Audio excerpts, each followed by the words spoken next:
Commence et je lance l'enregistrement. Bonjour à toutes et à tous. Alors, bien évidemment, bonne année. Bonne année à tout le monde. On se commence fort, hein, puisque dès le jour de la rentrée, on organise, grâce au groupe Ville et Énergie, donc je remercie Arnaud Passalacqua et Anna Iguari, le 29e déjeuner jeunes chercheurs, autour de Paul Bouet, hein, donc jeune collègue de l'école d'architecture de Marne-la-Vallée, qui a soutenu brillamment sa thèse en juin de 2022. Alors, paradoxalement, c'est la première fois que ça nous arrive, mais ça fait vraiment le pont avec le dernier déjeuner jeunes chercheurs. Thierry Guillopé est parmi nous, qu'on a organisé en décembre autour du groupe Usage de l'histoire et devenir urbain, et avec Thierry Guillopé, qui lui aussi a soutenu brillamment sa thèse en juin 2023 sur le logement social en Algérie coloniale. Et donc, on va retrouver un peu ce territoire colonial de l'Algérie, mais pour une toute autre approche, puisqu'il va s'agir aujourd'hui essentiellement d'architecture. Comme on a déjà pris une minute de retard, je ne vais pas aller beaucoup plus loin dans l'accueil en fait, et je vais tout de suite laisser la parole à Arnaud pour présenter notre intervenant de ce jour. Eh ben, merci à toutes et tous. Bonne année aussi au nom de notre groupe. Eh bien, moi, ça va être assez rapide, hein, puisque vous avez vu que Paul est maître de conférence à l'école d'archi donc de Marne-la-Vallée et va nous proposer donc de basculer vers le Sahara, où on va s'interroger à travers le titre Urbaniser le Sahara, adaptation climatique et extraction pétrolière dans l'Algérie en guerre, sur à la fois en fait les deux volets finalement du changement climatique, c'est-à-dire aussi bien l'adaptation via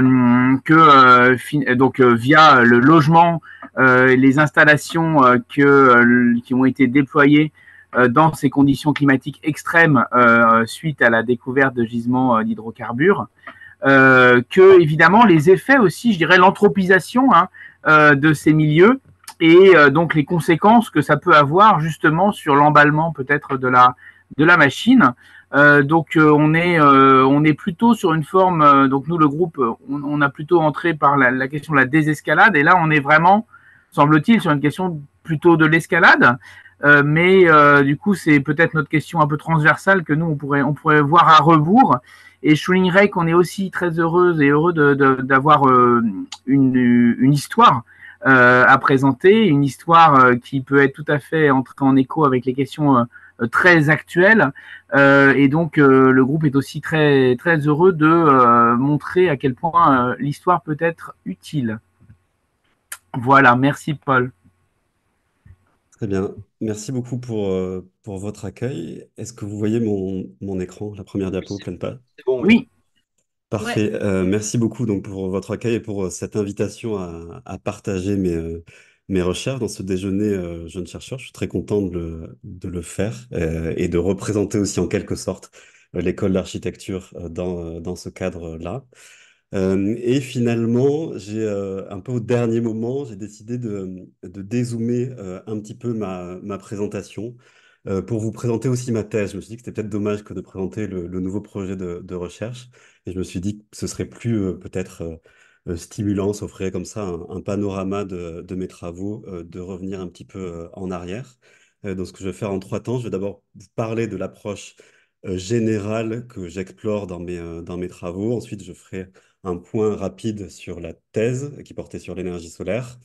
Puis, je vous parlerai de ce nouveau projet de recherche qu'Arnaud évoquait sur le Sahara et l'extraction pétrolière. Alors, cette approche générale, elle se nourrit fortement de l'histoire environnementale. L'histoire environnementale, c'est ce courant de recherche qui a pris son essor aux États-Unis dans les années 70-80 et qui a essaimé, y compris en France, et qui consiste, pour le dire très rapidement, à relire le passé au prisme des interactions entre humains et environnement pour composer de nouveaux récits historiques, des récits historiques soient propres à éclairer la situation actuelle pour mieux nous situer face aux défis que nous avons à affronter. Il y a une série d'écrits importants qui sont parus dans ce champ-là, dans le contexte français, dans les années 2010. Je pense aux travaux de Christophe Bonneuil et Jean-Baptiste Fressoz, avec qui j'ai étudié à l'EHESS, ou encore cette entreprise de relecture des dites Trente Glorieuses, à laquelle avait participé Loïc, ou aux travaux plus récents de François Jarige et Alexis Vrignon. Alors, on trouve des échos de ce projet historique dans le champ de l'histoire de l'architecture. Et pour cause, parce que l'architecture et plus largement la construction sont l'un des secteurs les plus émetteurs de gaz à effet de serre. Le chiffre qu'on donne généralement, c'est 40% d'émissions de gaz à effet de serre pour le secteur de la construction. Et on peut dire que plus largement, l'architecture est une des modalités majeures de nos interactions avec l'environnement. C'est ce qu'avait montré une série de travaux pionniers parus dans les années, tout au long des années 2010, que ce soit sur l'autonomie énergétique avec Fanny Lopez, sur l'importance de la colonisation dans cette histoire-là du côté de Jia Tui Chang à Singapour, dans les Indes britanniques, ou encore les travaux de Daniel Barber et de la paysagiste américaine Jane Houghton sur la question très importante des matériaux. Cette approche-là, elle s'appuie aussi sur une tradition plus ancienne d'examen des liens entre architecture et environnement dans l'histoire, avec des exemples américain, James Marston Fish, et le livre plus connu de Rainer Banham, ou encore le travail beaucoup moins connu mené par Jeanne-Marie Alexandrov dans Architecture et climat. Donc des travaux plus anciens, mais qui sont finalement restés assez marginaux, qui ont composé une histoire plutôt souterraine par rapport aux histoires canoniques de l'architecture, qui jusqu'à récemment se préoccupait en fait assez peu ou pas du tout d'environnement. Donc l'approche générale que je bâtis, elle s'inscrit à l'interface entre trois champs de recherche qu'elle tente de mêler en quelque sorte. D'abord, une histoire de l'architecture centrée sur les bâtiments et ensembles urbains comme objet, mais qui entend participer à ce que Jean-Louis Cohen a appelé le champ élargi de l'histoire de l'architecture au XXe siècle. Histoire de l'architecture qui examine aussi les circulations transnationales, qui n'est pas que nationale, en particulier en contexte colonial, et qui met l'accent sur les interactions entre architecture et environnement. Le deuxième champ de recherche qui m'inspire, auquel j'entends participer, c'est celui de l'histoire des sciences et des techniques, en examinant l'évolution des sciences et la trajectoire des techniques, en utilisant aussi non seulement la théorie de l'innovation technique, mais aussi en s'intéressant à l'échec de certaines techniques, dans la lignée des travaux de David Edgerton et de Bruno Latour, tout en mettant au jour des alternatives aux trajectoires techniques dominantes, comme s'attachent à le faire Jean-Baptiste Fressoz et François Jarige. Et enfin, l'histoire environnementale dont j'ai parlé, dont la ville est un des objets de recherche principaux, historiquement, avec beaucoup de travaux comme ceux de William Cronon ou Sabine Barl. Et je m'attache à y faire entrer plus pleinement l'échelle des bâtiments dans ce champ-là. Ça, ça consiste aussi à tenter de renouveler l'écriture de l'histoire en examinant les interactions entre humains et environnement. C'est ce que prône cette importance de l'écriture William Cronon ou encore Romain Bertrand côté français. Et je mêle ces trois aspects, pour le dire rapidement, en tentant de composer une histoire environnementale de l'architecture informée par les sciences et les techniques. C'est ce que j'ai d'abord mis en œuvre dans le cadre de ma thèse de doctorat, qui était consacrée à l'histoire des applications architecturales de l'énergie solaire, avant l'essor du photovoltaïque, qu'il a eu lieu depuis les années 90 et surtout 2000. Ces recherches sur l'énergie solaire avaient donné lieu à un ensemble d'expérimentations et de débats qui me semblaient importants de mettre au jour. Et le solaire était en fait la filière dominante dans les discussions sur le rapport entre architecture et environnement après la Seconde Guerre mondiale. Donc un solaire surtout thermique, pas vraiment photovoltaïque, dans des dispositifs qui étaient souvent beaucoup plus intégrés aux édifices que les panneaux que l'on connaît actuellement. Alors là encore, je ne partais pas de rien. Il y avait un peu deux types de travaux qui encadraient cette recherche.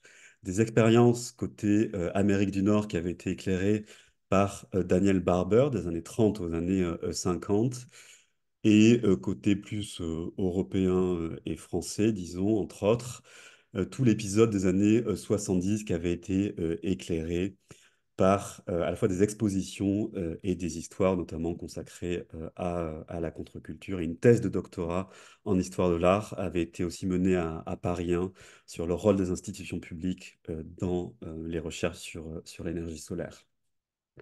Donc je me suis centré sur cet épisode-là, avec une problématique que je formulerai un peu différemment aujourd'hui, mais qui était celle-ci à l'époque de la thèse, et en explorant deux hypothèses. Une qui consistait à voir que les recherches sur les applications architecturales du solaire dans le contexte français émergent en lien avec le processus de décolonisation avant les années 70, dans une origine coloniale. Et la deuxième, qui est que l'architecture solaire telle qu'elle se développe comme une réponse à la crise pétrolière et à la montée de l'écologisme, échoue finalement à transformer les relations entre architecture et environnement. Et c'est finalement l'histoire de l'échec d'une transition, de ce qui aurait pu être une transition énergétique entre guillemets. Donc avec un cadrage temporel qui partait de 1945, qui traitait en fait la Seconde Guerre mondiale aussi, jusqu'au milieu des années 80. Et j'examinais la France avec, dont les frontières évoluent, évidemment, au cours de la décolonisation, en interaction avec l'Afrique du Nord et de l'Ouest d'un côté, et l'Amérique du Nord de l'autre, avec des sources assez hétérogènes, dispersées et lacunaires, notamment du fait que cet épisode avait été déconsidéré dans les décennies qui nous séparaient de lui, en articulant des sources publiées, des archives de différents ordres, d'institutions publiques, d'architectes, d'entreprises privées, et quelques entretiens que j'avais menés avec des acteurs de l'époque, dans un plan qui en fait était construit pour examiner successivement les deux hypothèses qui définissaient deux périodes dans cette histoire-là. D'abord plutôt l'origine coloniale des recherches sur le solaire et ensuite cette tentative, disons, d'une transition énergétique échouée, où je m'intéressais d'abord à deux dispositifs solaires. Le mur, un dispositif de chauffage en façade, le mur Trombe, mis au point par le scientifique du même nom, Félix Trombe, expérimenté dans le Sahara algérien avec des dispositifs symétriques de climatisation et finalement développé en France métropolitaine après l'accès à l'indépendance de l'Algérie en 1962.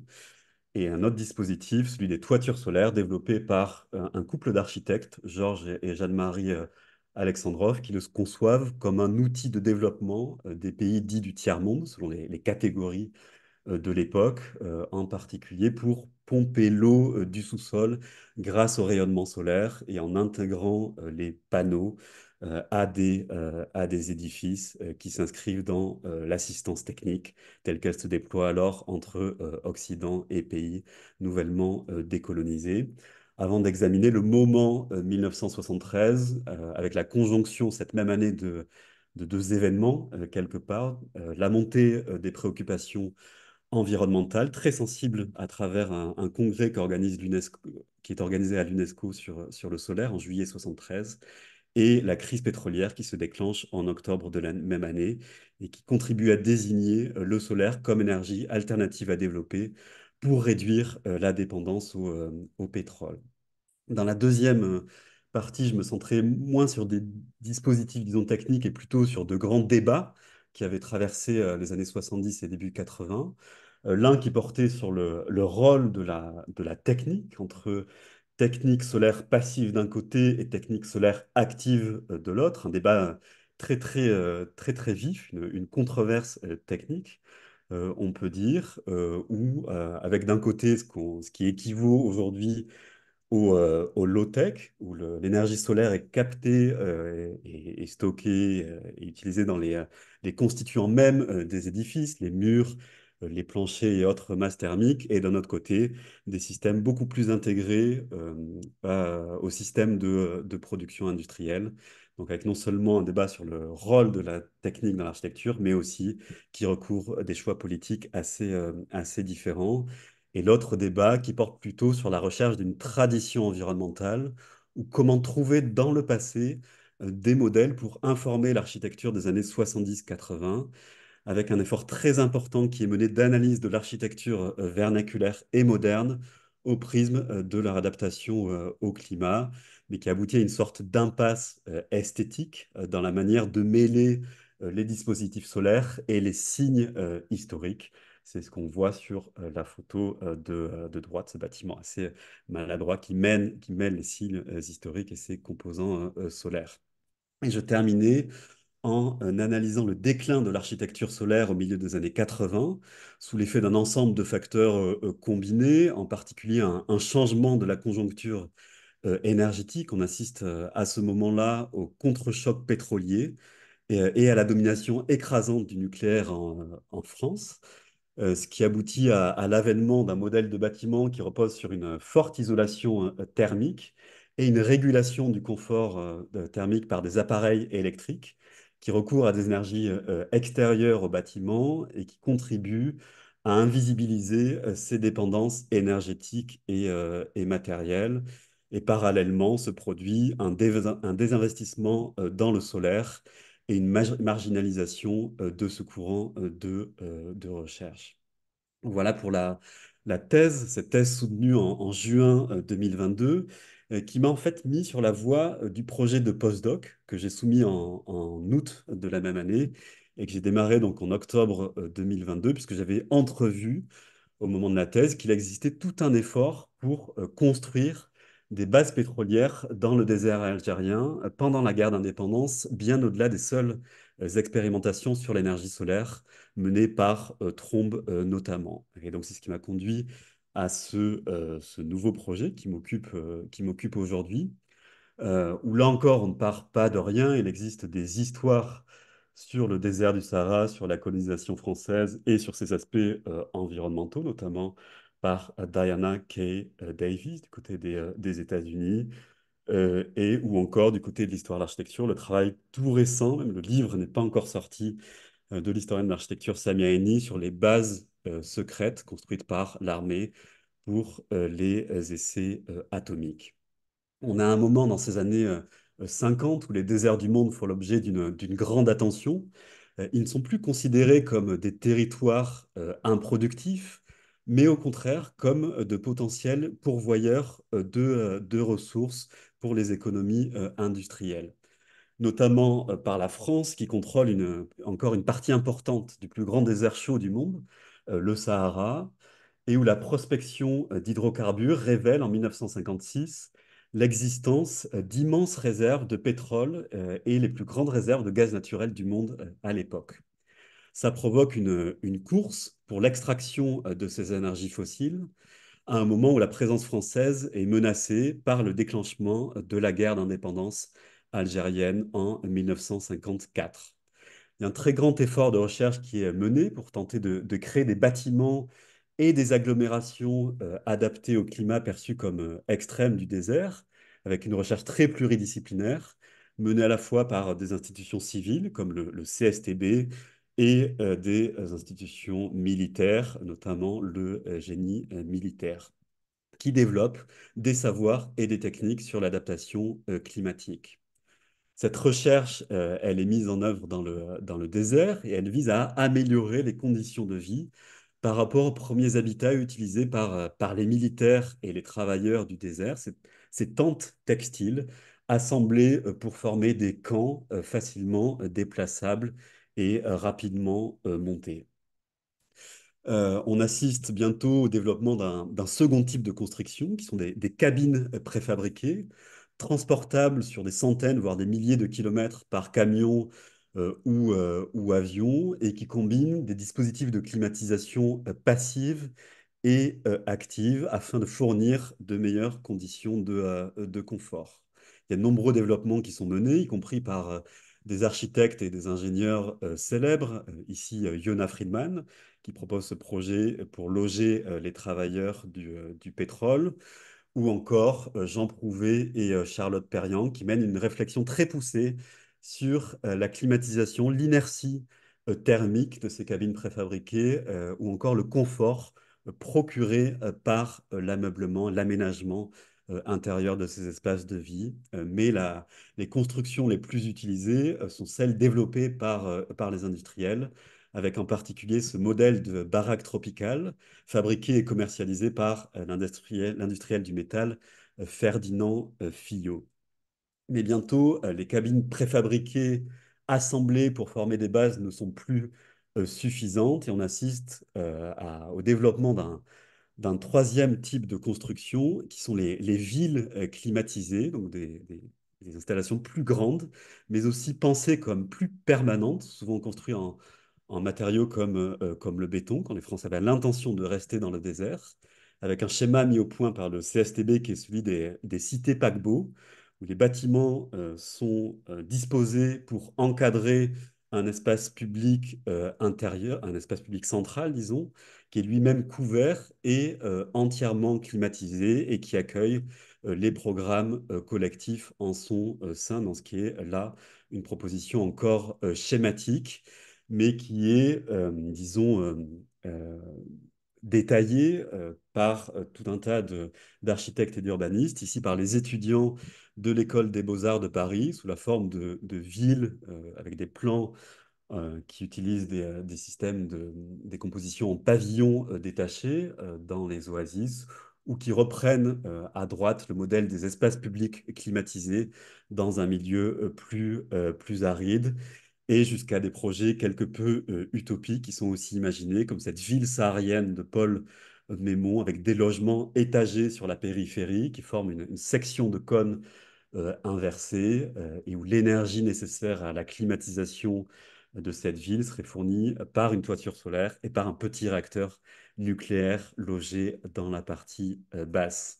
Les villes qui sont finalement réalisées sont moins grandioses, mais reprennent malgré tout certains principes des recherches précédentes, comme ici à Irara, qui est construite pour exploiter les réserves de pétrole de Hassi Messaoud et qui intègre des programmes collectifs pour lutter contre le mécanisme en fait d'isolement social et le syndrome nostalgique qui se développe chez les travailleurs du désert, avec un accent qui est mis non seulement sur le confort physiologique par la climatisation, mais aussi sur le confort plus psychologique, avec beaucoup de médecins qui collaborent à ces recherches. Ça va jusqu'à un recours à l'ingénierie écologique pour littéralement transformer le paysage du désert avec de l'eau pompée dans les profondeurs pour faire pousser des arbres en plein Sahara et pour planter des forêts linéaires tout autour de la base qui sont destinées à remplacer l'horizon infini de sable et de roches par la vue plus rassurante de verdure, donc dans des villes conçues comme des enclaves environnementales totales. Alors pour conclure sur ce projet, il y a quatre enjeux qui me semblent importants. Éclairer l'un des derniers épisodes de l'architecture et de l'urbanisme coloniaux en contexte français, fin des années 50, début 60. Comprendre comment l'architecture et l'urbanisme moderne finissant ont tenté de s'adapter à un milieu qui est vu comme extrême, notamment à travers la mise en œuvre de la climatisation et plus largement du concept d'acclimatation auquel je réfléchis. Troisièmement, analyser la manière dont l'architecture et l'urbanisme ont participé à l'extraction des énergies fossiles et ce faisant à l'accélération du dérèglement climatique. Et enfin, pour faire le lien avec ce que je présentais au début, saisir les multiples implications environnementales de l'architecture entre adaptation d'un côté et dégradation de l'environnement. Je détaille pas les sources, mais disons qu'il y a un ensemble de sources architecturales et urbanistiques classiques, des sources administratives et industrielles, des sources militaires aussi très importantes pour ces recherches, notamment des fonds photographiques, et enfin des sources algériennes qu'il me reste à explorer et jusqu'à la visite des sites eux-mêmes que je vais organiser, puisque ces constructions sont toujours présentes et ont été étendues même depuis dans le désert, avec un plan que j'imagine plutôt centré autour de l'approche typologique qui examine les constructions successivement mises en œuvre, les tentes, les cabines et les villes, et encadré en quelque sorte par l'examen de deux matières, quelque part, le sable pour une mise en contexte du désert et le carbone pour une réflexion sur les implications environnementales et climatiques en particulier. Et ces deux recherches sur l'énergie solaire comme sur les bases pétrolières dans le Sahara. Elle vise à relire euh, cette, euh, cette, euh, cette période de l'après-Seconde Guerre mondiale, que les historiens de l'environnement ont qualifié de grande accélération de l'Anthropocène, soit en mettant au jour des alternatives, soit au contraire des épisodes qui ont pu participer pleinement de cette grande accélération. Mais disons pour finir que ces recherches, elles n'ont pas seulement pour but de contribuer aux discussions des historiens, ou plus largement des chercheurs, mais aussi de nourrir l'enseignement. Et c'est ce que je m'efforce de faire en parallèle, avec ici le plan d'un cours que je vais donner en Suisse au printemps, qui vise à relire l'histoire de l'architecture du XXe siècle au prisme environnemental, avec une articulation entre des recherches parfois très sectorielles et un enseignement plus large d'une histoire renouvelée aux futurs architectes praticiens. Voilà, je vous remercie. Merci Paul. Ben, sans transition, je vais laisser la parole à Anaïg qui a accepté gentiment de faire la modération et d'ouvrir le débat. Il nous reste une bonne demi-heure. Ça va être, je pense, le lieu de pas mal de questions. Anaïg. Merci Loïc, merci beaucoup Paul pour cette présentation vraiment très stimulante où je trouve on voit bien comment par les différents temps de ton travail, comment est-ce que le solaire participe à la fois de la recherche d'alternatives et en même temps d'une grande course en avant sur l'exploitation des ressources énergétiques. Euh, alors moi, j'ai des questions, mais peut-être que je vais plutôt d'abord donner la parole aux participants. Je vois que il y a une main levée de Reinhard Gressel. Si vous voulez prendre la parole, peut-être avant de poser votre question, si vous pouviez juste vous présenter très rapidement.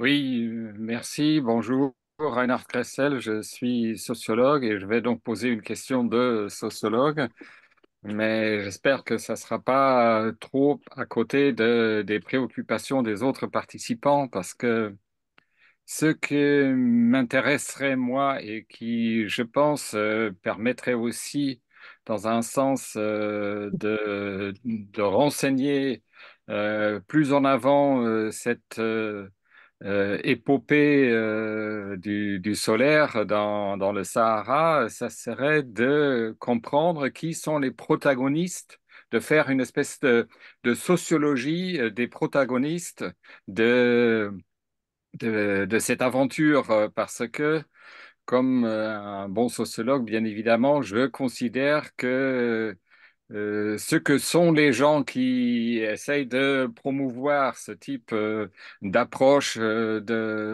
euh, n'est pas indépendant de ce qu'ils proposent et de la réception que peuvent avoir ce genre de projets et de dispositifs.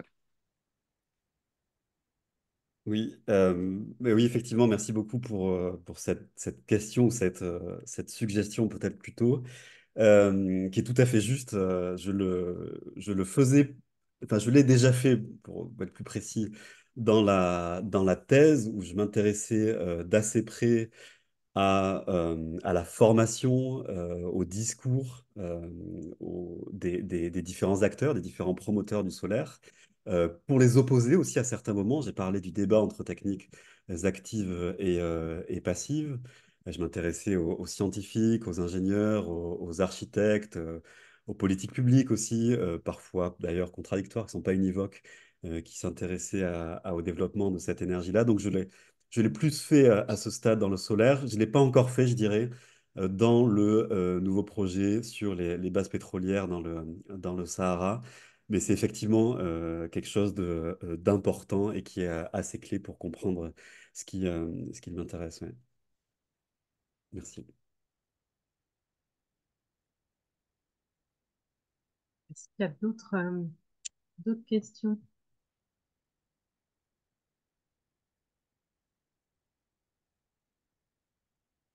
Ouais, Arnaud, vas-y. Oui, bah merci beaucoup, Paul. Moi, j'avais deux questions séparées. La première, c'est est-ce qu'il existe un habitat en fait dans ces zones avant que les exploitants pétroliers arrivent? et comment est-ce qu'ils se définissent vis-à-vis de cet habitat qu'on imagine un peu moins violent peut-être, mais voilà. Est-ce qu'il y a, voilà, est-ce qu'il y a des analogies ou une mise à distance?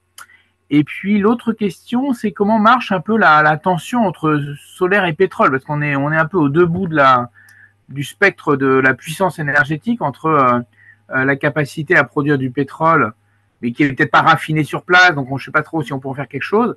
Et puis le fait d'utiliser un flux extrêmement beaucoup plus faible, même s'il y a du soleil au Sahara. Et donc voilà, quels sont les usages éventuels du pétrole, alors pour la mobilité j'imagine, mais localement, éventuellement pour l'architecture. Voilà, comment ça se combine ce mix énergétique local? Très bien, merci, merci beaucoup pour ces questions. Alors qui sont très importantes, c'est des aspects sur lesquels enfin, que j'ai pas abordé par manque de temps, mais ça me donne l'occasion de les développer. Est-ce qu'il existe un habitat avant le boom de l'industrie extractive dans le Sahara? Oui. Il existe des populations qui habitent le désert. Et les Français sont déjà installés, même si en fait ils mettent beaucoup de temps à contrôler cet espace-là. Mais il y a notamment la ville de Colombéchar dans le nord du désert, qui est un peu la porte d'accès entre les zones côtières au nord et le désert au sud, qui est une ville importante déjà au moment où le boom des énergies fossiles se produit. Mais un peu la perception de l'habitat des populations du désert par les Français, elle est assez ambivalente, puisque ça mélange en fait d'un côté une forme de mépris pour ce qui est considéré comme une architecture et une forme d'urbanisme, on pourrait dire, disons, arriéré, qui n'a pas été capable de suffisamment s'adapter au climat du désert, de créer des conditions de confort assez bonnes et du coup, avec de gros guillemets, un développement suffisant. Et au contraire, les Français vont être à même d'apporter la modernisation, de créer des bâtiments jusqu'à des villes climatisées, etc. On a tout ce récit qui se déploie, mais dans le même temps, il y a un intérêt marqué de certains experts, de géographes, de médecins, de certains architectes urbanistes, au contraire, pour l'intelligence, quelque part, des solutions d'adaptation à ce milieu-là sur des temps, sur la très longue durée et sur l'espèce d'adéquation qu'il y a entre un mode de vie et des formes architecturales et des agglomérations, disons. Il y a un peu ces deux perceptions qui cohabitent, que je vois, mais qu'il me reste encore à étudier plus avant. Sur la deuxième question, un peu l'articulation entre pétrole et solaire, et sur le rôle du pétrole en fait dans le désert à ce moment-là, effectivement, il était, sauf exception, pas raffiné sur place, il était transporté dans les zones nord, dans les zones côtières, ce pétrole. Et c'est pour ça, en fait, qu'on avait besoin notamment de l'énergie solaire, d'où les premières recherches de Trombe, pour arriver à répondre à tout un tas de besoins énergétiques, et notamment à la climatisation, à la fois au rafraîchissement de l'air, pour des raisons évidentes, mais aussi au chauffage, parce qu'il peut faire très froid dans le désert au cours de la nuit. Donc voilà l'articulation un petit peu assez étonnante, en fait, aujourd'hui, entre ces deux énergies, entre la puissance procurée par le pétrole, mais pas vraiment localement, et les débuts du solaire en contexte, enfin des débuts du solaire en contexte français. Merci. Peut-être Thierry et puis ensuite Loïc. Pardon. Bonjour, merci Paul pour cette présentation passionnante. Pour cette présentation passionnante. Alors, j'ai noté plein de choses qui m'intéressaient et à vrai dire, je serais ravi qu'on se voit de visu pour échanger sur tout ça parce que, comme l'a dit rapidement Loïc, moi j'avais fait la précédente présentation et j'ai eu l'occasion d'étudier ta période par l'angle des logements sociaux. Euh, et c'est un très beau sujet. Moi j'insisterai après le collègue qui a pris la parole sur les trajectoires des individus et sur les groupes à l'œuvre. Alors tu as sûrement pensé, mais je pense qu'il y a vraiment quelque chose à penser là-dessus, et notamment sur la place des militaires que tu as évoqué parfois en troisième ou quatrième place, et parmi d'autres évidemment, hein. Mais en fait, les militaires, ils ont plusieurs casquettes. Ils sont maîtres du désert, c'est eux qui ont la main mise. Ils sont officiers du génie, donc c'est des gens de Polytechnique qui bâtissent, etc. Ils ont des archives, enfin, il y a des archives à leur propos qui sont absolument considérables. Et vraiment, c'est, c'est un sillon, si je puis dire, à creuser vraiment, vraiment, vraiment, vraiment. Moi-même, l'ayant creusé, les militaires étant à la manœuvre pour bâtir des logements sociaux. Euh, voilà, mais bon, tu l'as fait, mais c'est pour t'encourager. C'est pour t'encourager. Moi, j'avais une question sur les archives du CSTB, parce que c'est une institution que j'ai croisée, dont je me suis pas penché sur les archives, parce que je n'ai pas trop fait de démarche pour les repérer, mais en fait, ils ont fait peu de versements, voire pas du tout aux archives nationales, je crois. Et je me demandais si tu avais des précisions là-dessus. Je sais que j'ai vu, là, en regardant des plans de la RATP à Noisy-Champs, que le CSTB est à côté de Gustave Eiffel, en fait. Et j'étais amusé de la concordance. Voilà, s'il y a des détails sur ces archives-là, parce que le CSTB est quand même à la fois radicalement technique, à la fois radicalement présent aussi dans le deuxième, vingtième siècle français. Voilà. Et deux autres points qui sont plus des remarques que des questions. Les archives de l'OCRS ont été classées il y a quelques semaines. Voilà, je ne sais pas si tu attendais de pied ferme l'inventaire. Il y a un chercheur qui a une chaire d'histoire environnementale à Lyon 3 et qui est aussi spécialiste de l'Algérie. Donc c'est peut-être quelqu'un dont tu pourrais te rapprocher. C'est Antonin Plarier. Je pense que vous auriez beaucoup de choses à vous dire parce qu'il maîtrise le Maghreb et l'histoire de l'environnement. Voilà, bon, j'ai plein d'autres choses, mais je m'arrête là pour l'instant. Merci beaucoup pour ces suggestions, ces invitations aussi. Effectivement, sur la trajectoire des individus, des groupes à l'œuvre, c'est quelque chose de capital. On en parlait, on l'évoquait tout à l'heure. Les archives militaires, j'ai juste commencé à les regarder, mais il y a effectivement une masse de choses. Notamment, j'étais euh, très intéressé par les fonds photographiques, comme je l'évoquais, qui permettent de... Les militaires parlent pas toujours énormément, ou pas des aspects qui nous intéressent, etc. Mais ils documentent énormément ce qu'ils font, et notamment à ce moment-là par la photographie, mais parmi d'autres sources que j'ai encore à explorer. Donc ça va me demander beaucoup de temps, mais j'ai hâte de faire ça. Et sur le CSTB, effectivement, à ce stade, c'est encore un peu une boîte noire. C'est-à-dire que j'ai mis la priorité sur les publications du CSTB. Notamment, il y a deux volumes des cahiers du CSTB entièrement consacrés à construire dans le Sahara, avec une très forte implication en fait de cet organisme dans cette recherche sur l'adaptation à ce milieu désertique. Mais j'ai pas encore essayé d'aller voir les archives et je vois peu de chercheurs qui le font encore. Donc je sais pas si c'est par du fait de difficulté d'accès ou enfin je pense qu'elles existent, mais donc je vais essayer. C'est pas Il y a encore eu, fait, mais effectivement c'est un de nos voisins. il y a eu une thèse qui mentionnait pas mal le CSTB, mais je crois pas à partir d'archives massives de mauvaise mémoire. Et il y a vraiment quelque chose à creuser parce que.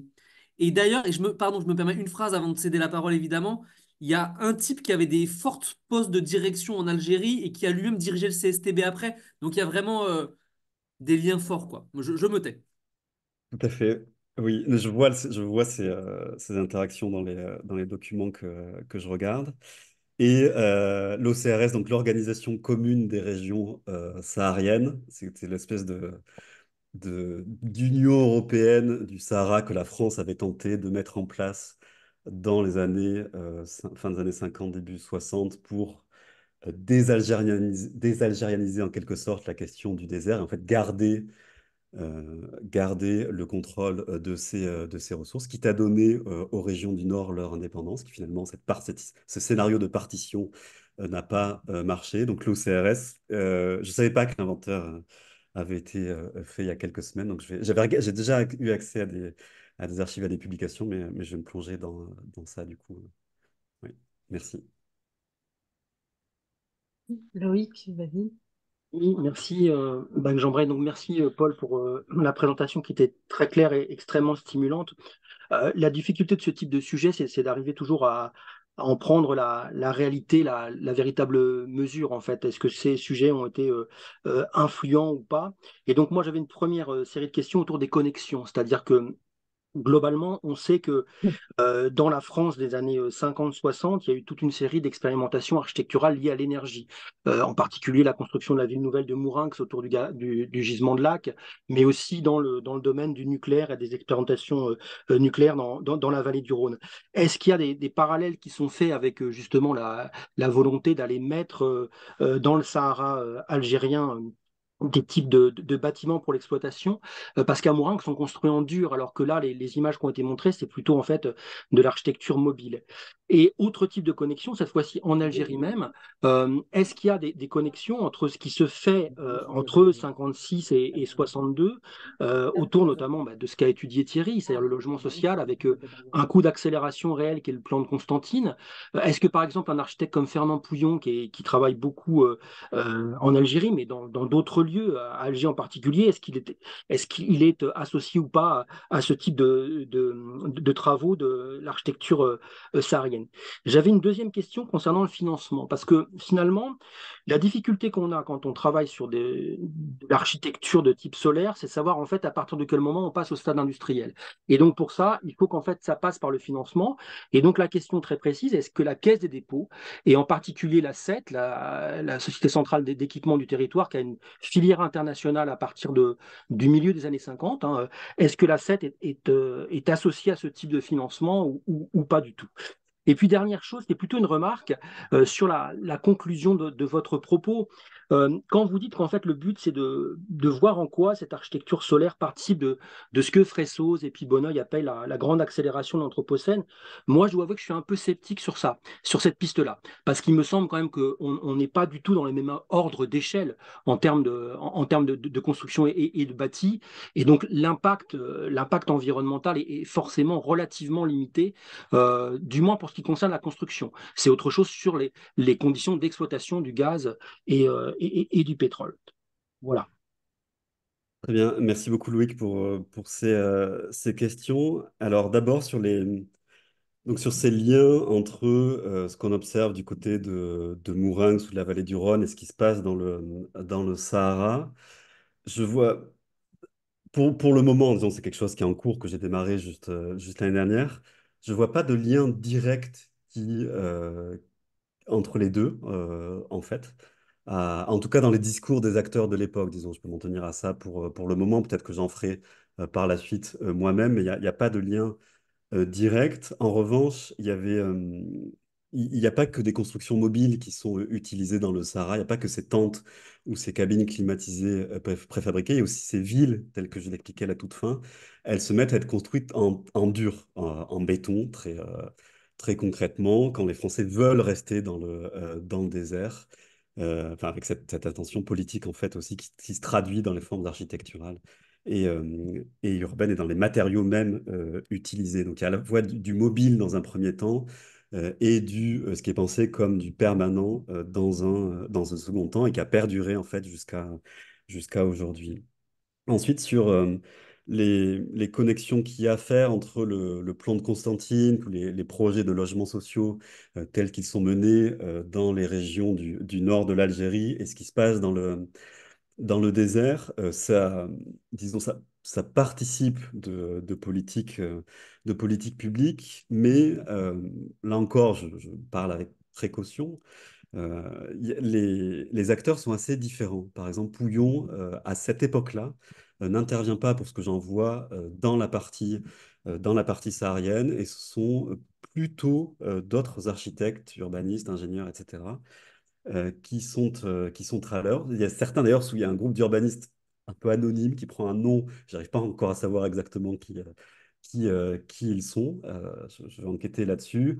Où il y a des figures assez oubliées aujourd'hui comme Henri-Jean Calçat, qui est un architecte, urbaniste aussi, et qui est le spécialiste après-guerre dans le contexte français de la climatologie, en fait, et qui participe aux travaux de recherche, qui fait des projets de vie climatisée, etc., qui fait toutes sortes de conférences sur ces sujets. Donc plutôt des acteurs un peu différents pour ce que j'en vois à ce stade. La troisième question sur le financement de l'architecture solaire cette fois-ci. J'ai pas vu une implication forte, et qui est effectivement une question clé, celle du financement, pour arriver à industrialiser ce genre de technique. J'ai pas vu d'action forte de la Caisse des dépôts, mais en revanche, il y a une action très forte d'une institution qui ensuite est démantelée, qui est le commissariat à l'énergie solaire, qui se voulait être le pendant du commissariat à l'énergie atomique, même s'il était dès, dès ce moment-là beaucoup moins financé et soutenu, évidemment, mais quand même, il existait. Il affichait comme ça une ambition politique qui était réelle, du moins, et qui, là, en fait, finance, fait des campagnes à la fois de promotion et de subvention pour l'installation, en particulier de chauffe-eau solaire, auprès des particuliers. Voilà, j'ai les chiffres dans ma thèse, mais il y a eu du financement, de l'incitation publique du côté du solaire. Sur la quatrième question, la grande accélération, oui, mon, euh, mon point, c'est pas de dire que le solaire, enfin au contraire même que le solaire a eu un impact majeur. Je dis que ça a été une expérience finalement assez marginale, enfin qui était très débattue, très discutée, qui a fait l'objet de toutes sortes d'expérimentations qui est apparu comme étant une voie pour que les bâtiments dépendent moins des énergies fossiles et de l'énergie nucléaire, mais qui finalement n'a pas réussi à être généralisé et qui a décliné dans les années 80 et qu'on a largement oublié. Donc c'est moins disons, la participation au mécanisme de la grande accélération que je cherche à mettre en œuvre, au contraire, l'existence d'alternatives, de trajectoires alternatives, de bifurcations possibles dans cette grande accélération, mais qui n'ont pas été suivies. C'est plutôt, disons, le travail de François Jarige, avec qui j'échange, qui était dans mon jury de thèse, qui théorise tout cela dans son livre avec Alexis Vrignon. Et effectivement, l'autre recherche, celle sur l'extraction de pétrole et de gaz dans le Sahara, là, pour le coup, ça participe plus fortement au mécanisme de la grande accélération. Et en fait, j'étais intéressé de voir, sorti il y a quelques semaines, une enquête relayée par Le Monde sur les bombes, euh, c'était appelé les bombes climatiques ou les bombes carbone, en gros les, euh, gros, euh, les gros projets d'extraction d'énergie fossile, qui en fait sont les contributeurs les plus gros au dérèglement climatique. Et les réserves, les champs de pétrole de Hassi Messaoud ou de gaz de Hassi Hermel faisaient partie de cette bombe climatique. Donc, c'est une des manières de faire l'histoire de comment on s'est mis à extraire les fossiles dans ces années 50. Et c'est un processus qui continue évidemment aujourd'hui. Donc là, le lien avec la grande accélération est plus direct. Alors, je lis une question qui est dans le chat de Richard Khalil, qui est postdoc dans notre groupe Ville et Énergie, qui te demande si tu as eu l'occasion de faire un parallèle entre les logiques d'édification de ces villes ou de cette architecture avec des territoires de problématiques climatiques assez proches dans d'autres pays du Golfe arabe et non seulement à la même période, mais aussi peut-être sur des projets plus récents, notamment en Arabie Saoudite avec The Line. Et peut-être moi si je peux compléter enfin, prolonger la question, Richard te pose donc la question là, pour l'Arabie Saoudite et The Line. Moi je t'aurais bien posé aussi la même question sur le projet Desertec, euh, voilà, qui est évidemment postérieur à la période que tu as étudiée. Mais voilà, faut voir si tu avais un peu des pistes d'analyse là-dessus. Très bien. Merci pour ces questions. Effectivement, il y a des comparaisons à mener entre ce qui se passe du côté du Sahara algérien et ce qui se passe du côté du Golfe et même de la Libye, en fait, en tant que voisin de l'Algérie, où les Italiens sont notamment à la manœuvre. J'ai des collègues qui ont travaillé sur l'histoire de tout ça, notamment côté Arabie Saoudite, sur les bases pétrolières que les Américains avaient notamment construite là-bas.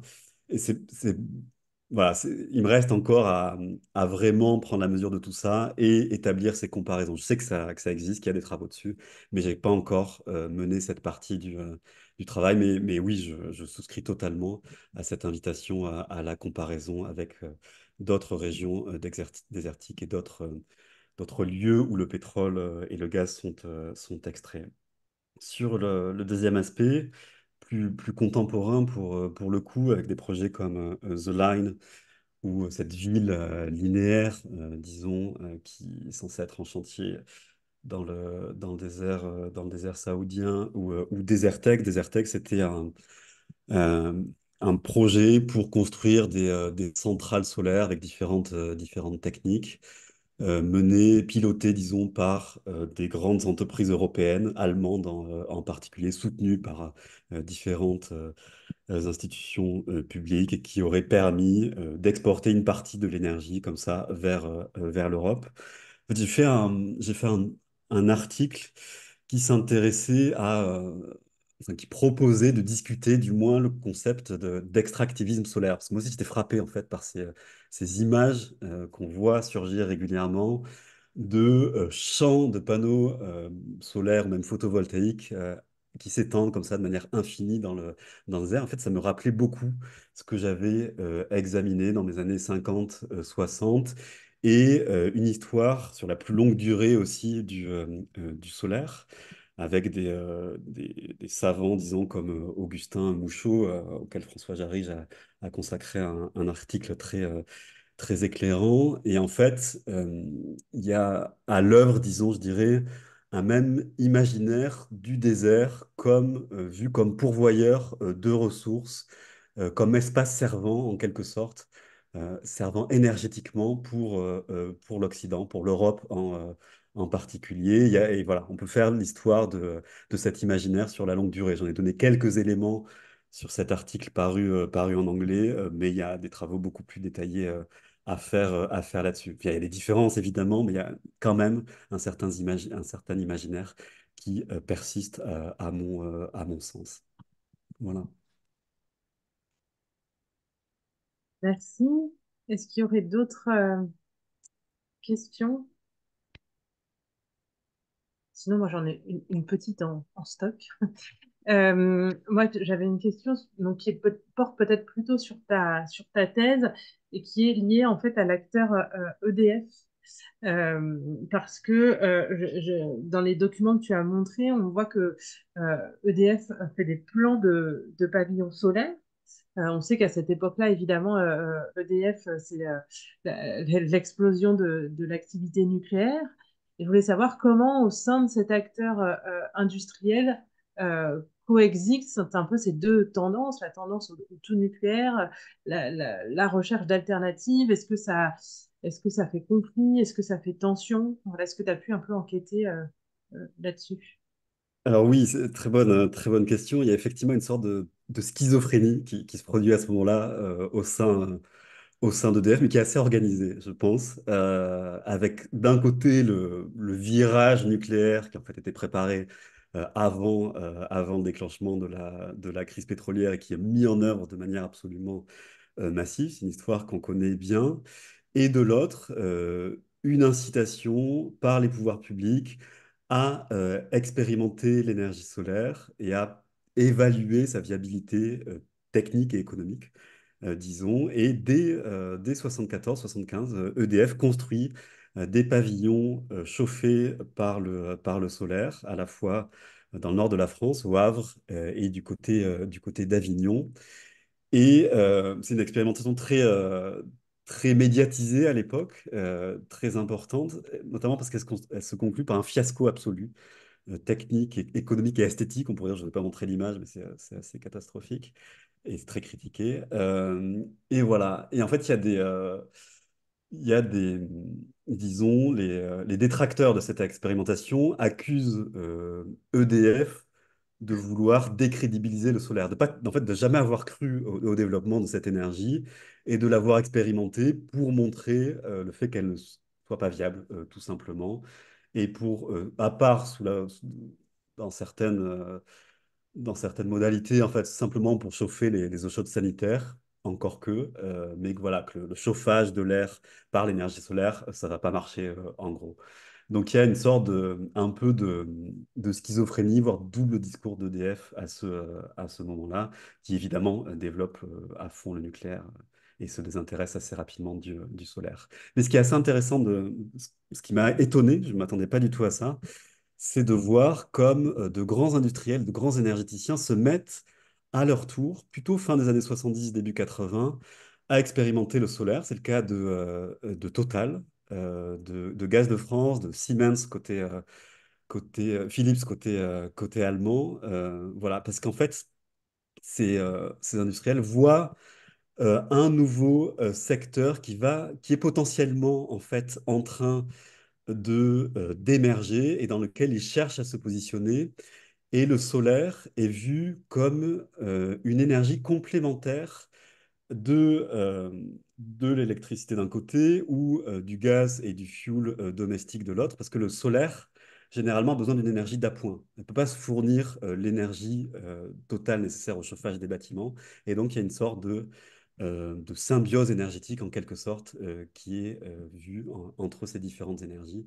Et donc, ces énergéticiens, grands industriels, qui se mettent à tenter d'entrer, du moins, dans le secteur du solaire avant le grand déclin du milieu des années 80.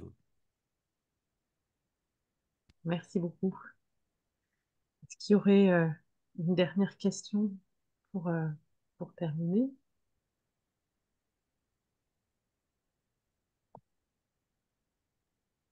Alors, une question dans le chat aussi que je te lis.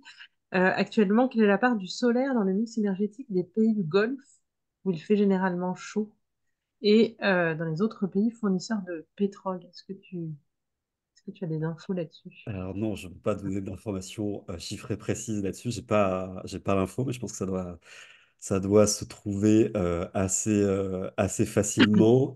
Mais j'ai un collègue que je mentionnais, Jatwi Chang, qui travaille depuis Singapour, qui s'est intéressé justement à l'histoire de l'architecture et de l'urbanisme dans les pays du Golfe, en lien avec évidemment le développement de l'industrie pétrolière et la diffusion de la climatisation.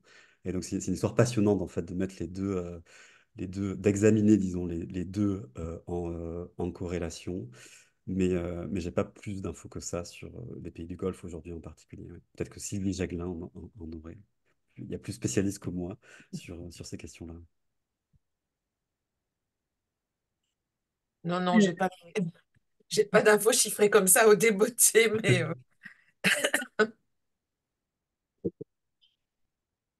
Eh ben, merci beaucoup, Paul. Je vois qu'il est déjà 14 heures. Peut-être tu pourras voir dans le chat, il y a Thierry Guilopé qui t'a posé des questions tout à l'heure, qui t'a donné des petites références, si tu veux aller les voir. Merci beaucoup à toi. Je pense qu'on serait très content avec Arnaud de pouvoir rediscuter avec toi, parce on a l'air d'être quand même assez voisins, non? Euh, donc ça, ce serait avec plaisir. Voilà, peut-être Loïc, je te laisse Oui, bah, enfin, juste conclure. un mot de conclusion. Bah, d'abord, pour vous remercier tous les trois, remercier l'ensemble des participants. Ce sont des sujets complètement passionnants, quoi, parce que c'est vrai que et des sujets qui sont intéressants à essayer de restituer avec une véritable profondeur, quoi, pour comprendre à la fois les éléments de schizophrénie hein, sur EDF, mais aussi peut-être sur GDF et Total d'une certaine manière. Mais enfin, au moins c'est ce que dit Christophe Bonneuil dans plusieurs de ses articles. Mais bon, au-delà de la schizophrénie, comprendre aussi pourquoi il y a des moments en fait d'engouement qui sont quand même traduits, qui se traduisent sur le terrain. Il y a des maisons solaires dans les villes nouvelles à la fin des années 70, et pourquoi tout s'arrête à un moment donné. Et donc cette histoire des échecs, elle est essentielle, et pas simplement pour les historiens. Elle est essentielle pour le temps présent, et c'est là où ce type de travaux sont très très enrichissants. Et donc oui, bah, il faut continuer à travailler puis à échanger entre disciplines sur ce type de sujet. Bon, on va arrêter là, puisqu'en fait, c'est un peu le format qui contraint. Donc, merci encore à tout le monde. Donc, c'est enregistré. On va mettre ça en ligne assez rapidement sur le site du LABEX. Le prochain déjeuner aura lieu le 5 février prochain. Et c'est le groupe Penser l'urbain par l'image qui le proposera. Merci à toutes et à tous. Et puis, donc, bah, bon après-midi. Et puis, bah, bon courage pour la reprise. Très Merci, bientôt. Merci. merci beaucoup, Bonne Paul. semaine. Au revoir. Merci pour tout.